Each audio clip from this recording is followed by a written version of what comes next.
Et si Marvel nous avait servi encore une fois quelque chose de bien sympathique sur Disney+, mais que c'est cette fois-ci pas forcément indispensable. Journey to face the unknown and ponder the question.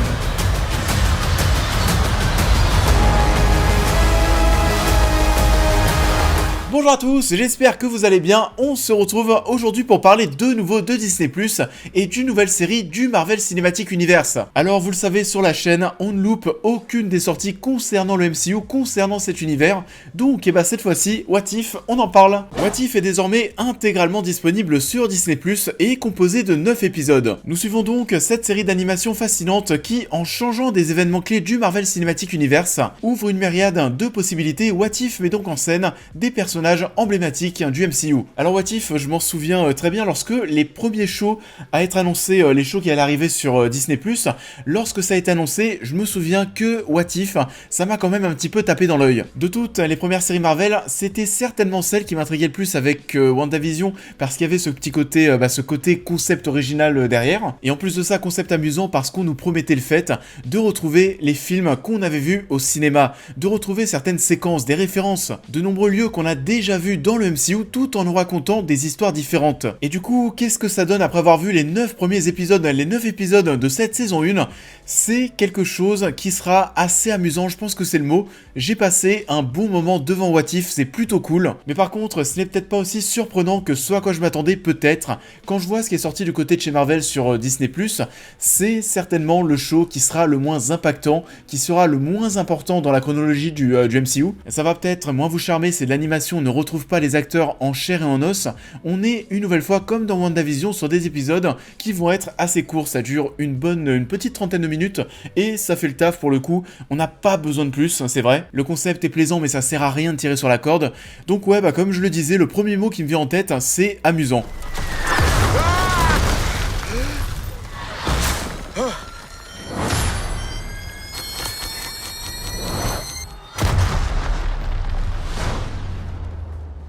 Do we know each other? On va déjà parler dans un premier temps de ce qui m'a plu, on reviendra sur le reste ensuite.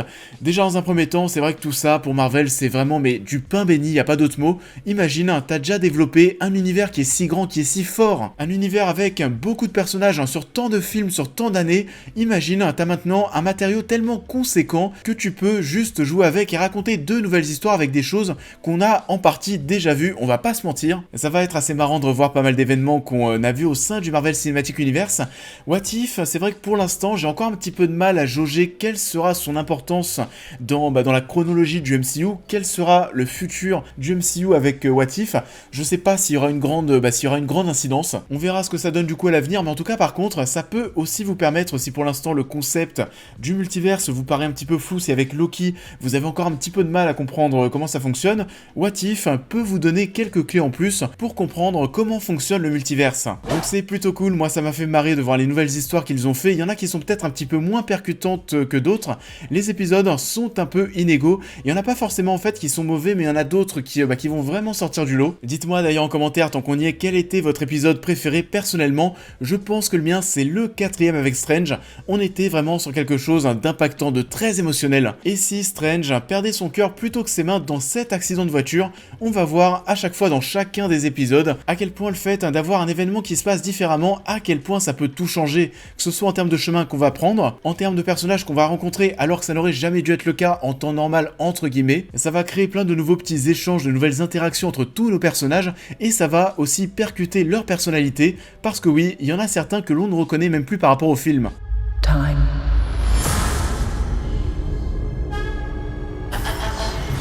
Reality.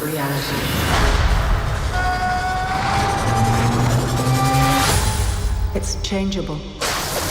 Sinon, très globalement, on reconnaît certains héros qui semblent calqués sur ceux du Marvel Cinematic Universe. C'est leur version animée, mais pas tous. On en a d'autres qui seront très différents, parfois ils seront même en double dans le dernier épisode. On a deux Black Widow, on peut les reconnaître, les différencier par rapport à leur chevelure. Mais en tout cas, voilà, le multiverse est en place, on peut faire plein de choses. Le fait d'avoir les acteurs qui sont là pour la plupart pour donner vie à leurs personnages animés, bien entendu que c'est cool. Mention très spéciale, mention émotion pour Chadwick Boseman. Have you outnumbered? A Ravager never flies solo. Et ça faisait, c'est vrai, un petit quelque chose de l'entendre, ça faisait beaucoup de bien. L'épisode 2 va d'ailleurs lui être intégralement dédié parce que oui, on est vraiment sur un épisode. On va retrouver T'Challa, en gros, qui est à la place de Peter Quill, donc Black Panther au royaume des Gardiens de la Galaxie, et c'était très cool. C'est un épisode qui m'avait beaucoup plu, et au-delà de tout ça, au-delà des personnages qui se mélangeaient dans les univers, j'aimais bien aussi le fait qu'on mélangeait absolument tout, c'est-à-dire que l'univers de Black Panther rencontrait celui des Gardiens de la Galaxie, que ce soit au niveau des personnages, donc on a des personnages de l'espace qui vont rencontrer le royaume du Wakanda et donc les Wakandais, et ça ne s'arrête pas là en plus, et c'est là aussi où c'est assez drôle. On va avoir parfois des sonorités, des sons qu'on avait dans Black Panther dans cet épisode lorsque l'on se trouve dans l'espace.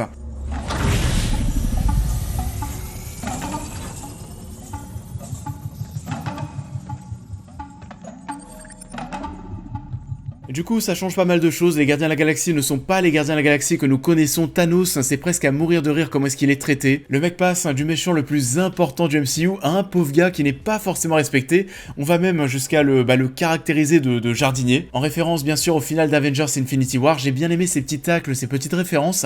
Après ouais, je l'ai pas dit, mais si vous ne connaissez pas bien le Marvel Cinematic Universe, du moins si vous n'avez pas vu tous les films, si vous suivez ça avec un petit peu de distance, ce n'est pas forcément un show qui sera fait pour vous. Comme je le disais, on n'est pas sur quelque chose d'incroyable, du coup notre petit plaisir, on va l'avoir dans ces références, dans ces répliques que l'on a déjà entendues, mais qu'on va entendre de nouveau dans d'autres situations.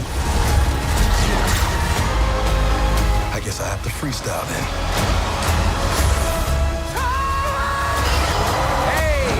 Et sinon au niveau des choses moins cool, il y en a pas beaucoup, j'ai apprécié le délire, mais déjà niveau animation, j'ai pas forcément trouvé ça extrêmement bluffant. J'imagine bien aussi que beaucoup d'entre vous n'ont pas forcément été éblouis, ça ne nous empêche pas d'avoir des beaux plans qui seront très colorés, notamment dans l'espace lorsqu'on est avec le gardien qui est un personnage qui est un petit peu décevant. Je suis resté un petit peu sur ma faim le concernant, j'avais peut-être envie d'en voir plus, mais en tout cas voilà, l'animation peut-être sera pas ouf aussi pour certains d'entre vous, mais sinon voilà, c'est une série qui n'est pas forcément indispensable malheureusement, mais à côté de ça, il n'y a pas non plus beaucoup de choses à reprocher à What If, c'est sympa, un peu osef, mais ça fait du mal à personne. Il y aura visiblement une saison 2, et j'avoue que là, je sais pas si je l'attendrai vraiment, si on en parlera sur la chaîne, on verra. Là pour le coup, on découvre le concept, c'était assez utile d'en parler, de vous dire si j'ai accroché ou non, mais ensuite, me taper des saisons et encore des saisons où on change les petites pièces du puzzle des films pour nous raconter de nouvelles choses, et bah ouais, je sais pas trop ce que ça va donner, on utilise aussi certainement certains événements qu'on aura peut-être un jour dans les films comme les Avengers zombies, mais grosso modo voilà, je suis pas sûr de me jeter sur chacun des prochains épisodes qui vont sortir,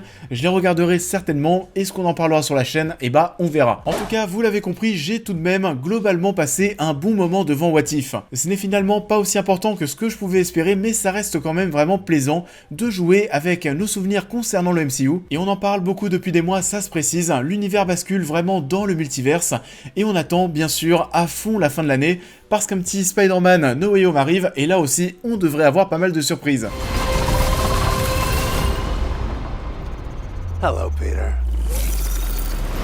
Ça en est tout pour cette critique, j'espère qu'elle vous aura plu comme d'habitude. Je vous invite à la liker, à la partager, à me dire en commentaire ce que vous avez pensé de l'œuvre en question, à me suivre sur l'intégralité de mes réseaux sociaux pour plus de news et réactions à l'actualité, mais aussi à devenir membre soutien si vous souhaitez soutenir mon travail, et on va se retrouver très vite sur la chaîne pour cette prochaine critique. Penalty for bearing false witness is that you are to be burned alive. I will not be silent. On repasse donc par la case cinéma la semaine prochaine avec le dernier duel de Ridley Scott, l'un de ces deux films de la fin d'année. Je l'ai déjà vu il y a quelques semaines, on en parle donc la semaine prochaine sur la chaîne, et en attendant, je vous souhaite à tous une belle fin de semaine, et je vous dis à très vite.